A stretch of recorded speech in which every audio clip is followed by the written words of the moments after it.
Ruta 2024. Escuincles, vamos ya a entrarle a un asunto, pues ya que no estuve la semana pasada como para desmenuzar los resultados electorales del 2 de junio. Entonces, pues ahora que ya ando por acá, es momento de entrarle con el maestro Gildardo López. Me fui una semana ya a Los Ángeles y ya no sé ni hablar. Gildardo López, académico de la Escuela de Gobierno y Economía de la Universidad Panamericana, y el doctor Gustavo López Montiel, profesor de la Escuela de Ciencias Sociales y Gobierno del TEC de Monterrey. Gracias a ambos, ya amplios conocidos de este bello hermoso programa. Pues ¿quién nada más abrimos la bella hermosa discusión con sus impresiones? Si quieres, Gildardo, ¿te esperabas lo que pasó el 2 de junio? Aunque ya está un poco discutido. La verdad es que no. Ahora ya todo el mundo resulta que sí. Nos lo esperábamos. Ya todos razonando la tragedia, ¿no? Y ya trasladando culpabilidades, pero no, la verdad es que sí se esperaba, por supuesto, un triunfo de la doctora Sheinbaum, una ventaja, pero el tema del que vamos a hablar, el tema Congreso y el tema Congresos estatales y algunas alcaldías, pues no se esperaba esa ola, ¿no? En lugares... Un solo estado ganó Xóchitl, un solo estado puede decirse que ganó la oposición, uno. Igual a Naya pasó lo mismo, ¿no? Nada más que en vez de Aguascalientes fue Guanajuato. Exacto. Sí. Mi estimado doctor, pues Montiel. Pues más bien yo creo que hay que pensar lo que va a pasar ahora de aquí en adelante, ¿no? La integración, no únicamente del Congreso, ver qué pasa con las gubernaturas. Morena ya tiene la mayoría, puede hacer muchas cosas con eso que tiene. Y esas muchas cosas es lo que pues tiene nervioso a todo el mundo, ¿no? Sí, como que es demasiado amplio, ¿no? Así, pues sí, literal es casi carta blanca. Y tenemos a un presidente que no va a dejar de ser presidente, una presidenta que todavía no puede romper, va a romper en el futuro seguramente porque va a sentir la presión, pero pues en eso, nos va a divertir. Sí, bueno, de que nosotros en este lado de la ecuación nos la vamos a pasar fenomenal seguro. Por la cosa es ver, y aquí les pregunto, pues ¿cómo ven este asunto del Congreso? O sea, porque desde el 94, desde que yo vine a esta tierra, el presidente no tenía una mayoría tan grande en el Congreso, o al menos del mismo partido, ¿no? Que evidentemente en ese momento era el PRI y ahora transformado en Morena. O sea, va a ser una cantidad de poder. Fíjate que una mayoría sí, yo creo que incluso se va un poco más atrás, a 1976, ¿no? A 1980, o sea, esas mayorías absolutas.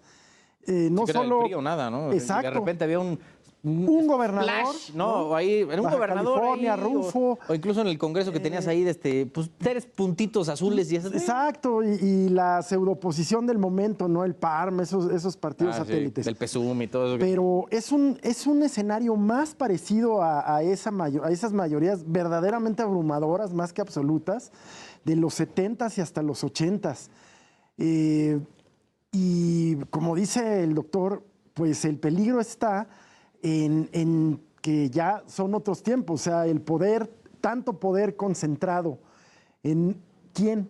Es una institución, Morena, la presidenta va a asumir la totalidad del poder, se le va a permitir estos últimos gestos del presidente de los últimos días de insistir en que salgan sus reformas ya con la mayoría absoluta que pretende van a empezar a despachar luego, mano. Exacto, ¿no? Es decir, es un poco como vivir su sueño un mes, ¿no? Sí, lo que él añoró durante 6 años que no le dio los votos, pues yo creo que sí quiere vivir ese mes, ¿no? Con este asunto de tener literal absoluto control de todo lo que pasa en el Congreso. Sí, de hecho creo que está en una mejor posición que cuando inició. Cuando inició tenía la mayoría en las dos cámaras, calificada incluso, y eso fue, bueno, en el Senado. No, en Senado nunca la tuvo. De diputados, pero tenía la anuencia del PRI y en ese sentido, y logró pasar la reforma de la Guardia Nacional, entonces tenía como condiciones, pero no le gustaba porque tenía que negociar. Después cuando trató de imponer, pues ya todo se rompió y ya, pero sí creo que es un mes que va a tratar de exprimir al máximo, lo está haciendo, y va a tratar de demostrar quién manda, ¿no? Claro. Que también ya lo está haciendo. Bueno, ¿y si lo quieres, o sea, que vaya a ser una interacción así casi de maximato?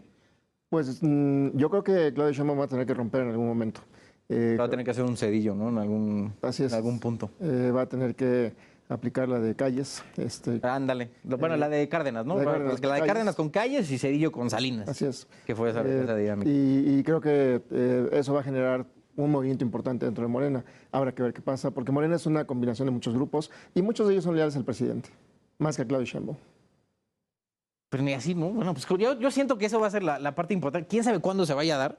O sea, porque lo decía yo que se dio en los primeros 4 meses, ¿no? Cuando fue lo de pues justo el hermano, y que me lo mandó así de, bueno, pues lléguele, señor presidente, ¿no? Exactamente, la huelga de hambre. Anda, sí, todo el asunto que ya, muy padrísimo. Sí.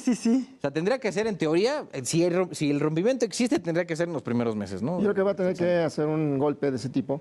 Va a tener que meter a la cárcel a alguien, muy seguramente de Morena, para demostrar quién manda dentro de Morena. Y creo que eso va a ser lo interesante. Chan. Oye, y a ver, estas dinámicas, o decíamos igual a nivel local, que luego no le ponemos tanta atención, ¿no? A los congresos locales, a los gobiernos locales, incluso municipios, alcaldías.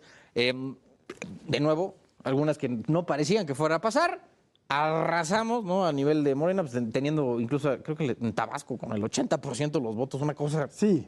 Chiapas también, una votación ridícula, ¿no? En favor de Eduardo Ramírez, que, en fin, se entiende, pero sí son niveles abrumadores, ¿no? De votación en favor de un solo candidato. Sí, la verdad es que más allá de analizar el fenómeno de la falla de la oposición, de la elección de Estado, a nivel local se dieron fenómenos curiosos. Ejemplo, y aquí vamos a hablar de un tercer actor, MC. MC gana en lugares pues, que tradicionalmente tenía el PAN o incluso desplaza Morena en algunos. La frontera, un corredor entre Jalisco y Nuevo León, la frontera norte. Pero pierde en capitales que ya gobierna. No sé si me estoy explicando. La propia Mariana, exactamente. Monterrey la perdió. Zapopan, me parece. No, se la ganó. Guadalajara. Con Frangi. Guadalajara. Es lugares que ya... Lo de Zapopan me dio mucho gusto porque sí, Kumamoto se fue a la fregada. Sí, también a mí. La verdad, qué gran decepción. Pero quiero decir, a nivel local, efectivamente, esta abrumadora de votación que se dio por la presidenta, sí se dio, pero no de manera tan abrumadora respecto de senadores y diputados federales. Sí bajó un poco. Sin embargo, pues hay un solo estado en donde no se llevaron los 2 senadores de mayoría, y hay estados como Chiapas y Oaxaca y varios más en donde se llevaron ellos 2, Morena, más alguno de sus aliados, sea PT o sea Verde, ¿no? Como el caso de Chiapas y Oaxaca. Entonces, sí hay que analizar mucho. Yo creo que Querétaro lo salvó el buen desempeño del alcalde y que no buscó otro cargo, del alcalde de Querétaro Capital. En fin, buenos candidatos, el candidato alcalde de Puebla, de la oposición, en fin, que se vieron arrasados por la ola morena, ¿no? Sí hay mucho que analizar, tanto en el aspecto mensaje, propuesta, fallas de la oposición, pero también, pues, intervención de externalidades, dirían los economistas. Ya. Oye, doctor,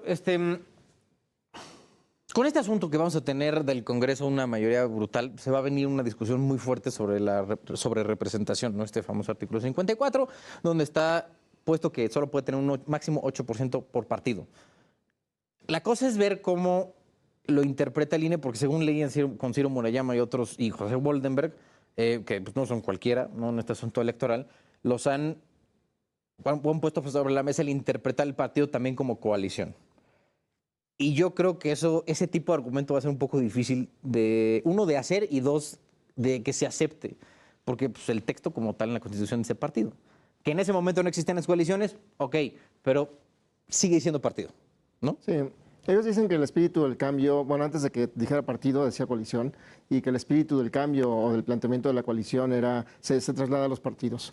Creo que es un argumento un tanto engañoso, pero más allá del argumento, hay que ver cómo está conformado el INE, y el INE tiene una mayoría que responde en buena medida a Morena, igual que el tribunal. Entonces, creo que cualquiera que sea el argumento, lo que van a hacer es matizar tal vez, como han dicho algunos consejeros, van a plantear el tema de la militancia efectiva.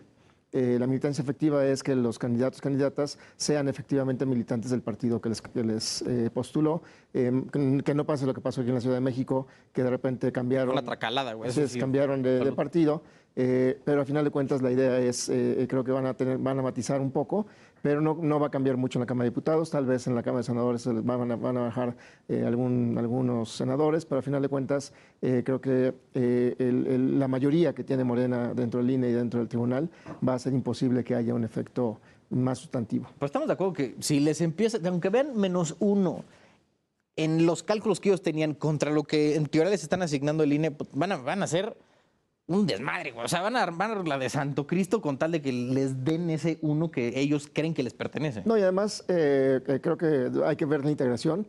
Y siempre, ya después, cuando se conforma la legislatura, siempre hay senadores, legisladoras que pasan de un partido a otro y muy probablemente va a haber gente del PRI o de incluso del PRD que se muevan, si es que el PRD tiene, no va a tener. No, creo que senadores no va a tener. El del PRI. De milagro alcanzó creo que un Seguramente. diputado y ya con eso se dieron por bien servidos. Así es, seguramente en los locales tal vez, pero seguramente del PRI, tal vez Movimiento Ciudadano, alguno que se pueda mover y que les dé la mayoría. Sí, creo que es muy tentador pasarse al bando ganador, ¿no? Particularmente si te ofrecen una presidencia de comisión. Hombre.